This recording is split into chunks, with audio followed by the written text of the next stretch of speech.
You know, let's face it, you know, most of us are living our lives distracted, aren't we? Yeah, I mean, meditation is where you can come into, it's the first place in life where you can come into direct contact with the fact that you are not paying attention to reality. It's the first place in life where you can come into contact with that, because you go to sit in meditation, and when you first hear about the practice of meditation, you know, when you first get the technique, right? The way most people hear it is, well, oh, that's pretty simple. I can do that. You know, let's meditate, you know. And then you go to meditate and you realize, wait a minute, what's going on here? You know, I can't pay attention to my breath for more than 10 or 15 seconds, right? And if you understand what you were just exposed to, you were exposed to the truth about your life, not just meditation. Yeah, because we live in the belief that we're paying attention to what's going on around us all the time, when in reality, what we're paying attention to is the mind, not what's going on around us all the time. You know, all you have to do is practice walking meditation. You know, you practice walking meditation. If you practice walking meditation, what is the practice of walking meditation? It's the same as the practice of sitting meditation. In sitting meditation, we're paying attention to the body breathing. And then when the thoughts occur, we bring our attention back to the paying attention to the body breathing. That's the practice. In walking meditation, we're paying attention to the body walking, right? So when you're walking, we all walk every day, right? From one place to another, right? See if when you're walking, you can notice whether you're aware of the body walking or whether you're in your head thinking. Guarantee you're in your head thinking, because that's the way that we live our lives. We live our lives believing that thinking is being. We live our lives believing that when I'm thinking about what's happening, that I'm aware of what's happening. No, I'm aware of what I think about what's happening, not what's happening. And therein lies the gap in which the suffering occurs, right? Because if I live my life with the idea that what the thinking is telling me is what's real, and what the thinking's telling me is what's really happening, right? Then what it's telling me is life is terrible. What it's telling me is life is awful. What it's telling me is I don't like things. What it's telling me is things are wrong. What it's telling me is things should be different. It's doing that all day long with everything, right? And so if it's doing that, it means that I therefore am going to struggle with life, struggle with circumstances, resist what's happening, right? Because it shouldn't be happening. I don't like it. It's wrong. It shouldn't be happening. So I'm going to try and change it. I'm going to try and fix it. I'm going to make it different, right? So that I don't have to struggle with it, right?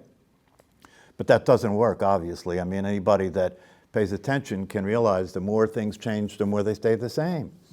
Change is a constant, right? So every time you fix something, something else is wrong, isn't it? You know? People live their life with the idea that sooner or later I'm going to get it together. Sooner or later I am going to have the ability to control enough of what's happening that it no longer affects the quality of my life. That's naive.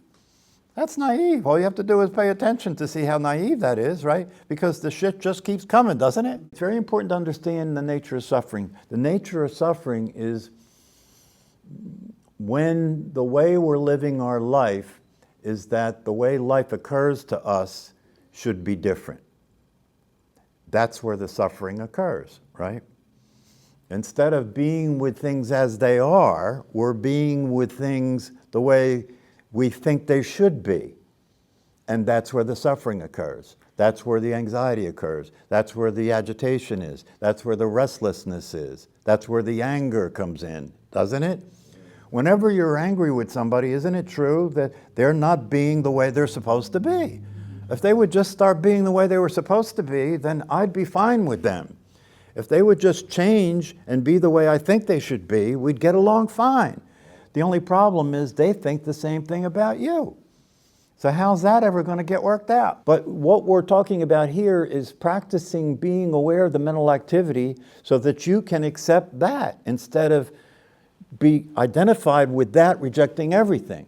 Do you get that? If you can accept your mind and that mind rejects everything, right? Then you're training your mind to be with life as life is, instead of be with an activity about life that says life should be different. Now, is that something that's easy to practice?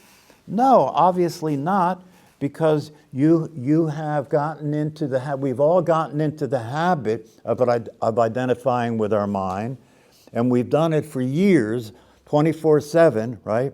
It's called the default state. In other words, without your consciously paying attention to it, that's what's going to happen, right? So when we're practicing meditation, we're developing our ability to do what? Pay attention. Pay attention. And when we're paying attention to what we're paying attention to, we're not paying attention to it to see if it's the way it should be. When we're paying attention to the body breathing, we're not paying attention to the body breathing to see if the body is breathing correctly. We're just paying attention to the body breathing. If you're paying attention to life, you're just paying attention to life happening the way life happens. Not paying attention to life happening and then that's not the way it should be, like that, right?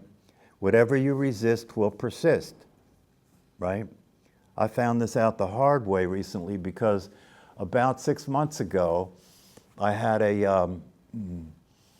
some kind of abdominal disturbance. I didn't know exactly what it was, but it was uncomfortable and it was different from other experiences that I've had, right? And about 5 years ago, I was diagnosed with this CLL thing. It's a form of leukemia. It's not immediately life-threatening, and so they just monitor it in case it becomes active, right? Well, once you get a diagnosis like that, you know, it begins, the way the mind hears that is, oh shit. Oh shit, now I got to deal with this, right? All right, so when I got that diagnosis, I was pretty calm about it. It's like, okay, you know, because the way I was relating to it was through the teachings, and the teachings say, you know, things are already going to be the way they're going to be. It's already determined to be the way it's going to be. So, you know, why worry about it? What's going to happen is going to happen, right? Regardless of what you think about it and all that jazz, right? So that was the attitude I had about it when I heard that, right?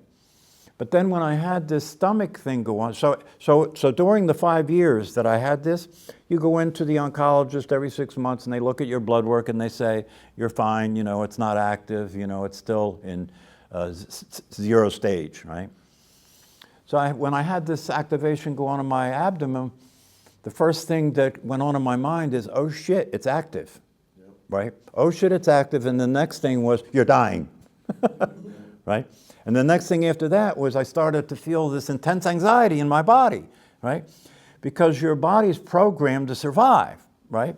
And so your body's programmed to experience fear if there's a threat to your survival. That fear is energy that you will use to run, you know, to fight or flight, right? To protect yourself, right?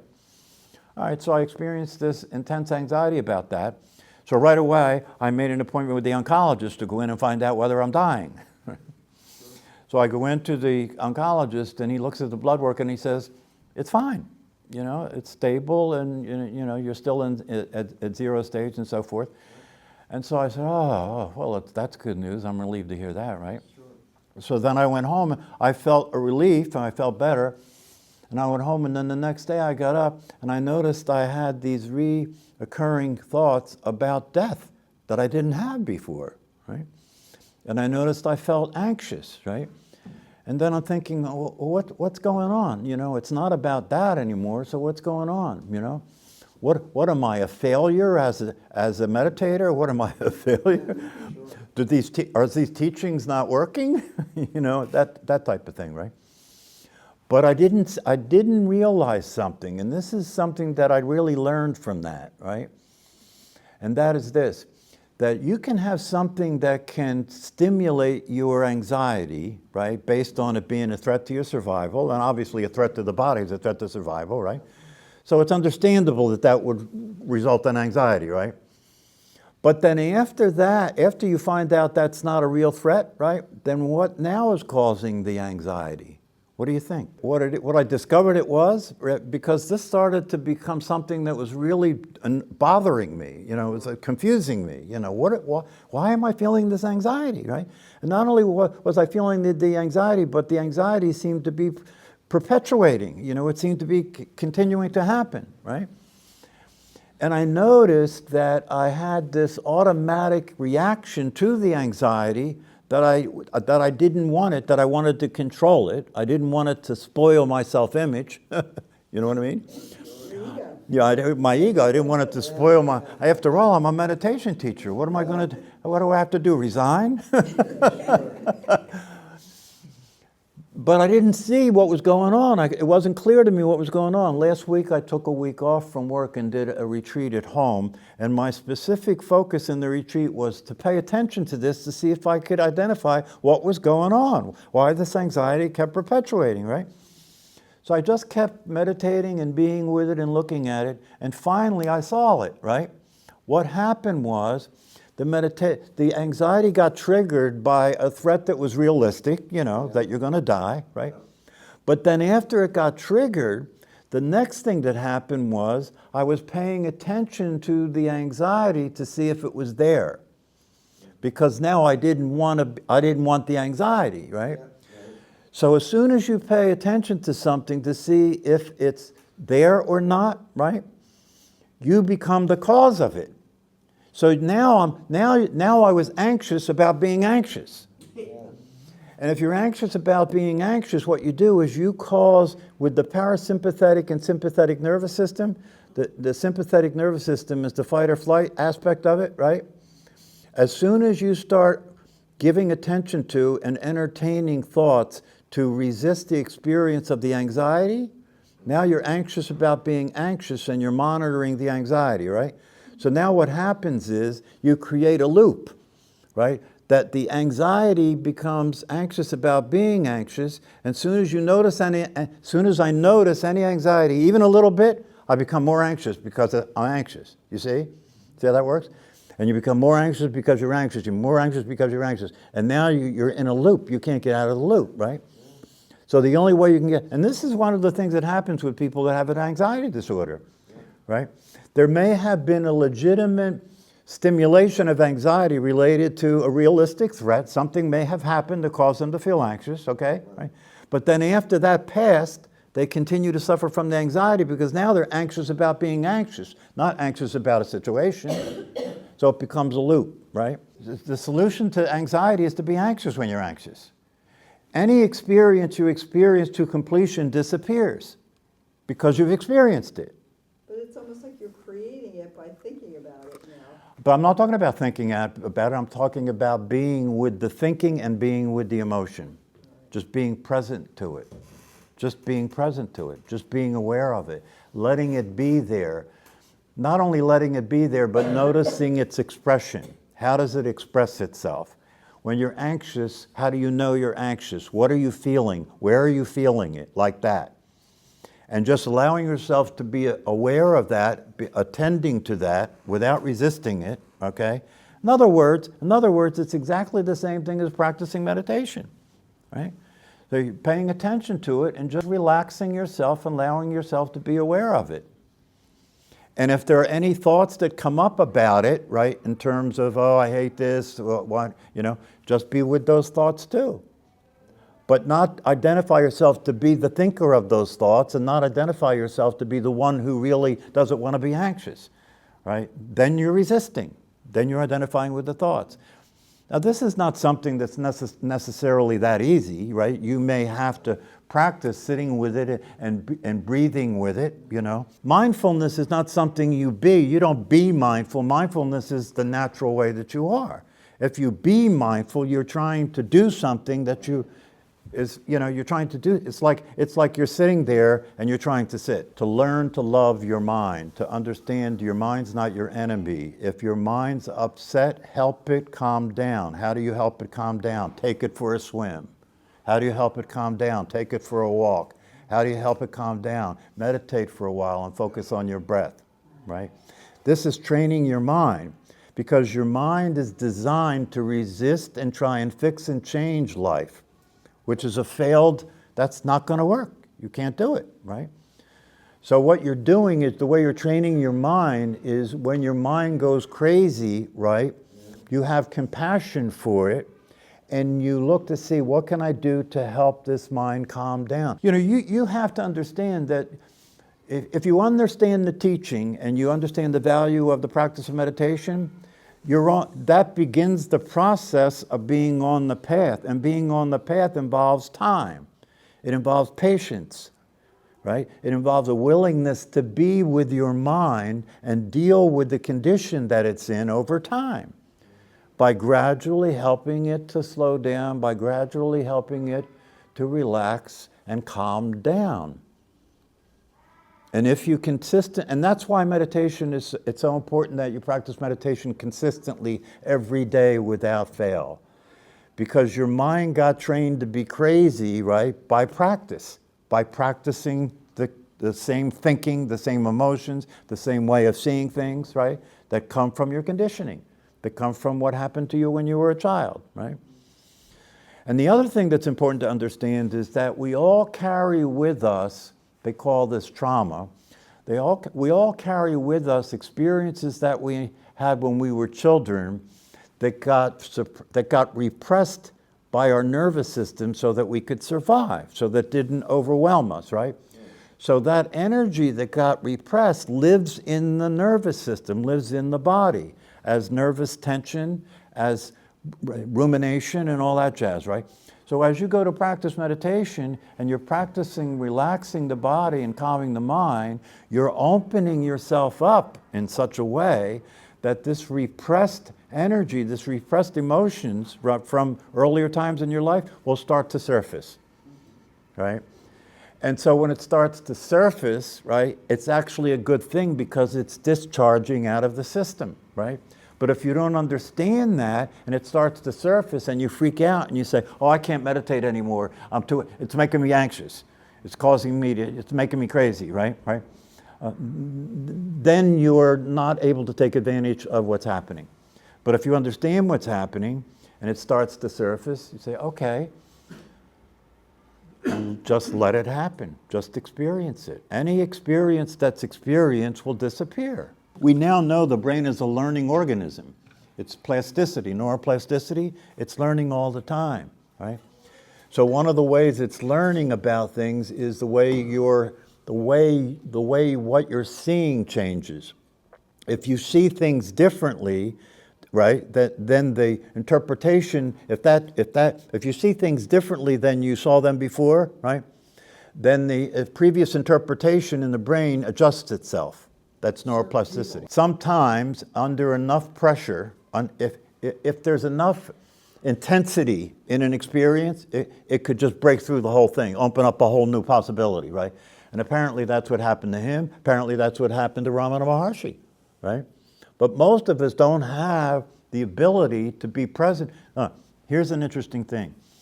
Somebody might ask the question, well, what was it about what happened with Ramana Maharshi that had what he did when he faced his own death result in him waking up and realize who he really is that's never going to die, right? What is it about that? Because if that worked for him, I'd like to try that, right? Yeah, but most of us don't have the ability to be present to that degree of terror that he did, right? He was able to be present and relax himself and be present to the degree of terror that would be experienced at the time that the body's dying for the whole thing to open up. And that's an unrealistic expectation for most of us to have, you know? I mean, what I'm talking about here is if you look at your fear, right? How much fear would have to occur for you before you would start bracing against it, whether you wanted to or not? You see what I'm saying? And for most of it, once the fear gets to a certain level, you can't help yourself. You're going to try and stop it. It's too much to take, right?